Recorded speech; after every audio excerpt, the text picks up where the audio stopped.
Hello दोस्तों, कैसे हैं आप सभी। दोस्तों आज के इस वीडियो में मैं आपको एनसीईआरटी के कुछ मोस्ट इंपॉर्टेंट फैक्ट करवाने वाला हूं जो आपके सीटेट एग्ज़ाम में काफ़ी ज़्यादा ट्रेंड करते हैं। क्वेश्चन आपके इन्हीं फैक्ट से बनते हैं क्योंकि ये फैक्ट आपके डायरेक्ट ईवीएस की बुक जो एनसीईआरटी की है उनसे लिए गए हैं। तो शुरू करते हैं दोस्तों आज का यह वीडियो। अगर आपने इन फैक्ट को अच्छे से तैयार कर लिया तो क्वेश्चन आपके इनसे बाहर नहीं जाएंगे। तो पहला फैक्ट क्या है दोस्तों आज के इस वीडियो का, पक्षियों के बारे में। कई पक्षी अपनी गर्दन बहुत ज़्यादा हिलाते हैं क्योंकि ज़्यादातर पक्षियों की आंखों की पुतली जो होती है वो घूम नहीं सकती है, वह अपनी गर्दन घुमाकर ही आसपास देखते हैं। आपने अपने दैनिक जीवन में दोस्तों देखा होगा कि कई सारे पक्षी बैठते हैं तो बहुत ज़्यादा अपनी गर्दन इधर उधर हिलाते रहते हैं। ऐसा क्यों करते हैं? क्योंकि उनकी आंखों की पुतली नहीं घूम सकती है, इसलिए वो गर्दन घुमाते रहते हैं आसपास की चीज़ों को देखने के लिए। हो सकता है इसमें से एक आध फैक्ट मैंने चैनल पर पहले ही आपके 3 वीडियो इस तरीके के आपके अपलोड कर दिए हैं ताकि आपको एनसीईआरटी की बुक पढ़ने की ज़रूरत ना पड़े। तो हो सकता है एक आध आपका रिपीट हो गया हो, नहीं तो आपके बेहतरीन आपके फैक्ट मैं आपको दे रहा हूँ। अगला क्या है, चीलबाज और गिद्ध। यहाँ से देखेंगे दूसरा फैक्ट जो है, चीलबाज और गिद्ध जैसे पक्षी हमसे 4 गुना ज़्यादा दूर से देख पाते हैं। अब सीटेट के अंदर ऐसे क्वेश्चन बन जाता है कि कौन से पक्षी हमसे 4 गुनी ज़्यादा दूरी तक देख लेते हैं। तो आपका चीलबाज और गिद्ध ऐसे पक्षी हैं जो 4 गुना ज़्यादा दूर तक देख पाते हैं। जो चीज़ हमें 2 मीटर की दूरी से दिखाई पड़ती है वही चीज़ ये पक्षी 8 मीटर की दूरी से देख लेते हैं। और ये जो आपका गिद्ध के बारे में है, ये आपके मरे हुए जानवर जो हो जाते हैं, मरे हुए जानवरों को खाता है और पृथ्वी की सतह को साफ करता है, इसलिए इसे प्रकृति का सफाई कर्मी भी बोला जाता है। ठीक है, तो ये भी फैक्ट आपको याद रखना है। अगला जो एनसीईआरटी में दिया गया है फैक्ट वो क्या है, दिन में जागने वाले जानवर कुछ ही रंग देख पाते हैं और लेकिन रात में जागने वाले जो जानवर होते हैं जिन्हें हम निशाचर भी कह सकते हैं, जानवर हर चीज़ को सफ़ेद और काली में ही देखते हैं। जैसे आपका उल्लू हो गया, ये आपका हर चीज़ को ब्लैक एंड वाइट में देखेगा और दिन में जागने वाले रंग जो जानवर हैं वो कुछ ही रंग देख पाते हैं। ठीक है, तो ये भी फैक्ट आपको तैयार कर लेना है। अगला जो इम्पोर्टेंट फैक्ट है दोस्तों वो क्या है, जंगल में ऊंचे पेड़ पर बैठकर लंगूर, पास आती मुसीबत जैसे शेर चीता अगर आ रहा हो तो ये एक विशेष आवाज़, खास आवाज़ निकालकर अपने साथियों को ये मैसेज पहुंचा देता है। तो आपसे पूछा जा सकता है, सीटेट के अंदर क्वेश्चन बन सकता है कि ऊंचे पेड़ पर कौन सा जानवर बैठकर अपने साथियों को संदेश देता है खास आवाज़ निकालकर। तो इस तरीके से क्वेश्चन आप यहाँ अगर फैक्ट आपने देख लिया तो क्वेश्चन आपका तुरंत हो जाएगा।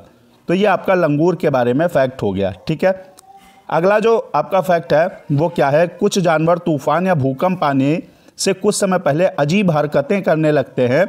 जो लोग जंगल में रहते हैं और जानवरों के इस व्यवहार को समझते हैं वे जान लेते हैं कि कुछ अनहोनी होने वाली है या भूकंप जैसी, सुनामी जैसी कुछ आपकी अनहोनी होने वाली है। ठीक है, यहाँ से आपका एक चीज़ और देख लेते हैं।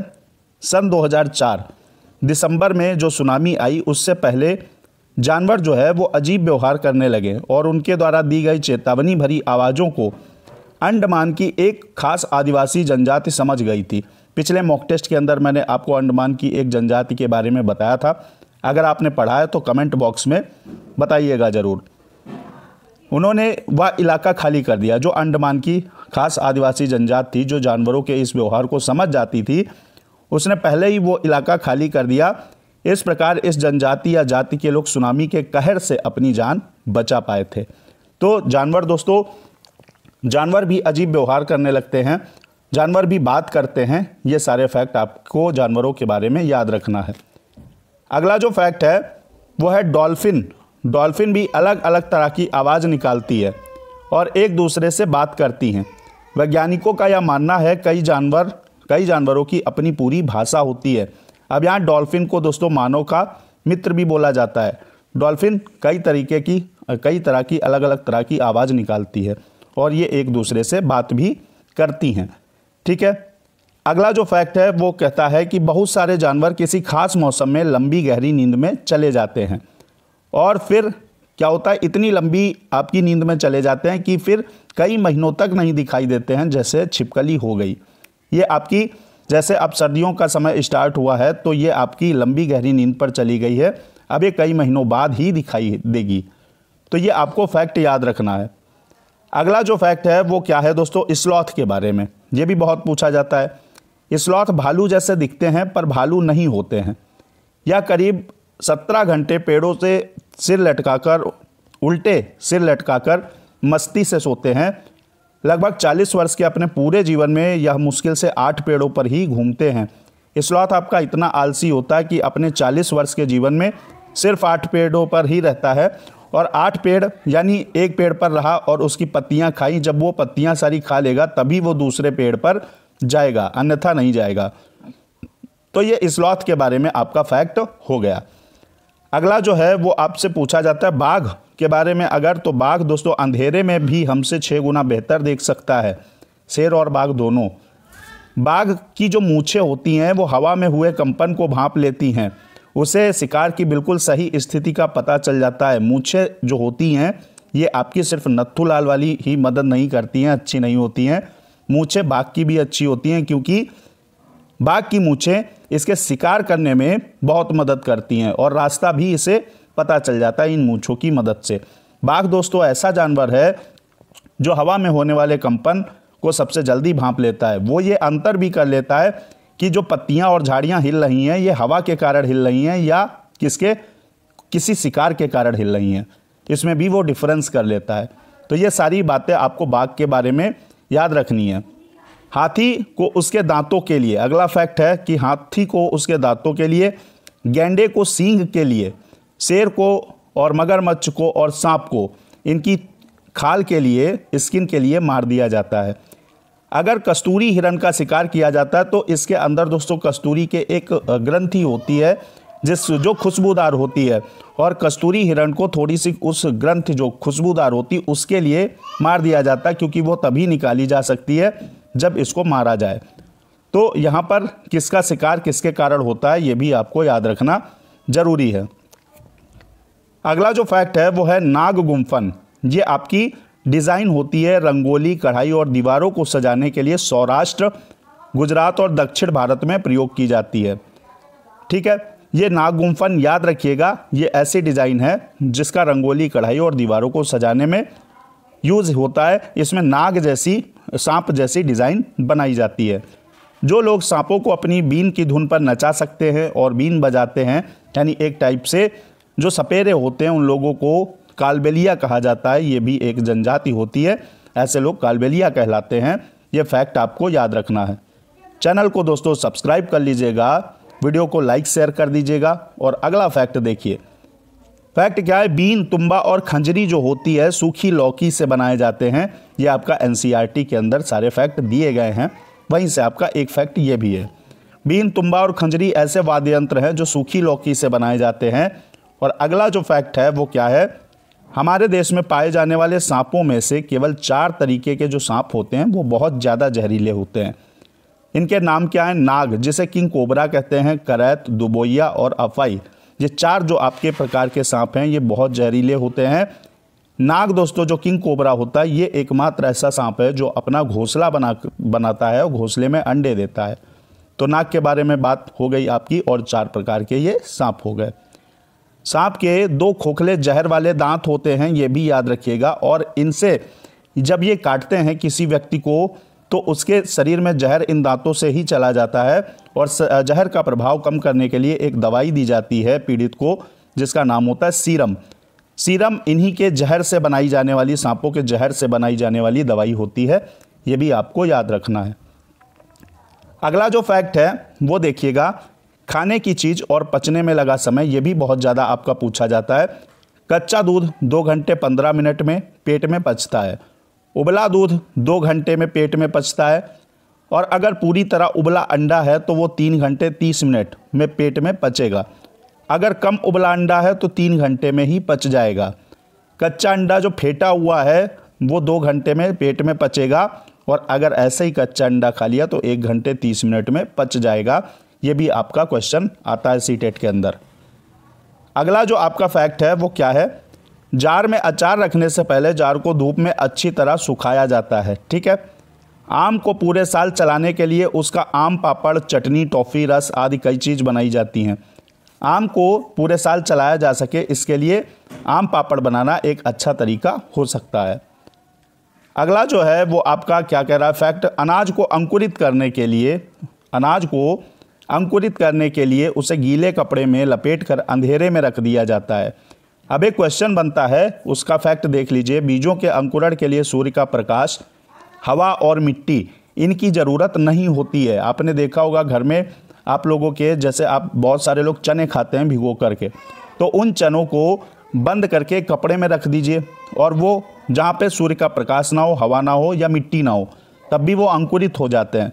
तो इन चीज़ों की ज़रूरत नहीं लगती है। सूर्य के प्रकाश की ज़रूरत कहाँ पे लगती है? प्रकाश संश्लेषण यानी फोटोसिंथेसिस की जब प्रोसेस होता है तो उसमें प्रकाश जरूरी होता है, अंकुरित करने के लिए नहीं। अगले फैक्ट की अगर बात करें तो बहुत पूछा जाता है। नेपेंथिस एक इंसेक्टिवर्स प्लांट है, शिकारी पौधा है। अब ये ऑस्ट्रेलिया और इंडोनेशिया के साथ साथ भारत के मेघालय राज्य में पाया जाता है। इसका जो आकार होता है वो लंबे घड़े जैसा होता है, जिसके ऊपर पत्तियों का ढक्कन लगा होता है और इसके मुंह से, इसका मुंह इस तरीके से आपका ये होता है। यहाँ इस मुंह के पास से एक स्मेल निकलती है अच्छी सी, जिसको सूंघकर बहुत सारे कीट जो होते हैं, इंसेक्ट जो होते हैं, वो अट्रैक्ट हो जाते हैं, इधर आ जाते हैं। और इसके ऊपर एक ढक्कन इस तरीके का लगा होता है। अब जैसे ही वो यहाँ आके बैठते हैं, ये ढक्कन क्या होता है, बंद हो जाता है और वो इसमें फंस जाते हैं। यहाँ तक कि आपके चूहे और मेढक भी फंस जाते हैं। तो ये आपका शिकारी पौधा बोला जाता है। इसके बारे में एनसीईआरटी में दिया गया है। एक और शिकारी पौधा है वीनस फ्लाई ट्रैप, ठीक है, उसे भी याद रखिएगा, इंसेक्टिवर्स प्लांट है। अगला जो आपका फैक्ट है, जहाँ से क्वेश्चन सीटेट के अंदर आया, जॉर्ज मेस्ट्रल ने वेलक्रो बनाने का आइडिया आया था। जॉर्ज मेस्ट्रल को वेलक्रो बनाने का आइडिया आया था। वेलक्रो को आपने देखा होगा, वेलक्रो से दोनों सतह चिपक जाती हैं और खुलने पर चर चर की आवाज़ आती है। आपने जूतों में देखा होगा, बैग में देखा होगा, इन सारी चीज़ों में, कपड़े में, जैकेट वगैरह में भी आपका वेलक्रो का यूज होता है, जो कि आपका क्या होता है, ये आपका जॉर्ज मेस्ट्रल ने बनाया था। इनके ये कहीं कुत्ते को घुमा रहे थे तो कुछ बीज इनके कुत्ते के ऊपर चिपक गए थे। फिर इन्होंने माइक्रोस्कोप से उन बीजों को देखा था और देखा कि उनमें हुक जैसा कुछ है जो फंस जाता है। इसी से प्रभावित होकर इन्होंने वेलक्रो बनाया। तो इनका बैग इनका जो उपयोग है वो बैग, कपड़े, जूते आदि में किया जाता है। ये बात आपको याद रखनी है, क्वेश्चन आया हुआ है सीटेट के अंदर। अगला जो फैक्ट है वो क्या है, सोयाबीन की फलियां जो हैं वो पककर सूख जाती हैं तो चटक कर बिखरने लगती हैं। और सोयाबीन जो है कहाँ से आया, ये आपको याद रखना, सोयाबीन चीन से आया था। अगर बात करें अगले क्वेश्चन की जो आया हुआ सीटेट में, मिर्च को हमारे यहाँ पुर्तगाल देश के व्यापारी दक्षिण अमेरिका से लाए थे। भिंडी और कॉफ़ी जो है वो अफ्रीका से, तथा गोभी और मटर कहाँ से आई, यूरोप से आई। बैंगन की बात करें, मूली, सेम हो या करेला हो, आम हो या संतरा, बेर या आपका केला हो, परवल, पालक हो या टिंडा, मेथी, ये सारी की सारी जो सब्जियां या फल हैं ये पूरी तरीके से देसी हैं, भारतीय हैं। तो आज के आपके इस वीडियो में आपके इम्पॉर्टेंट फैक्ट मैं लगातार करा रहा हूँ। यहाँ पे एक और फैक्ट देखते हैं। 1000 से भी ज़्यादा साल पहले उज्बेकिस्तान से एक यात्री अल बिरूनी भारत आया था। इसने भारत में कुएं और तालाब बनाने की तकनीक की प्रशंसा की थी। यानी जो भारत में जिस तरीके से तालाब और कुएं बनाए जाते थे उसकी इसने प्रशंसा की थी। इसके नाम पर एक डाक टिकट भी जारी किया गया है। अगर आपने पढ़ा हो उस चीज़ को तो कमेंट बॉक्स में बताइएगा। ये आपके लिए मेरा दिया हुआ वर्क है, ठीक है, कब जारी किया गया था। अगला जो फैक्ट है वो है बावड़ी के बारे में फैक्ट जान लीजिए। ये एक सीढ़ीदार कुआं होता है। इसमें पानी ऊपर से खींचने की बजाय लोग पानी तक खुद पहुंचते हैं, क्योंकि इसमें कई सारी सीढ़ियां लगी होती हैं। इस तरीके से आपका बावड़ी होता है और इसमें कई सारी आपकी सीढ़ियां लगी होती हैं जिनसे लोग उतर के नीचे जाते हैं, ठीक है, पानी भरने के लिए। अगला जो आपका है वो फैक्ट क्या है, गढ़सीसर भी एक प्रकार का तालाब होता है जिसे 650 साल पहले जैसलमेर के जो राजा थे गढ़सी, उन्होंने लोगों के साथ मिलकर बनाया था। ये सारी चीज़ें पानी को संरक्षित करने के लिए बनाई गई थी, जो आज लगभग क्या है, विलुप्त ही हो चुकी हैं, क्योंकि आज नए आपकी तकनीक विकसित हो चुकी है। तो इन सारी चीज़ों को उतना महत्व नहीं दिया जाता है, लेकिन ये सारी चीज़ें आपकी एनसीईआरटी में है और पेपर में ज़रूर आती हैं। तो आज के इस फैक्ट में मैंने आपको मोस्ट इंपॉर्टेंट चीज़ें कराई हैं। अगला आपका 5th नंबर वीडियो मैं आपको जल्द ही दे दूंगा एनसीईआरटी फैक्ट का। तब तक पढ़ते रहिए, मस्त रहिए। जय हिंद, वंदे मातरम।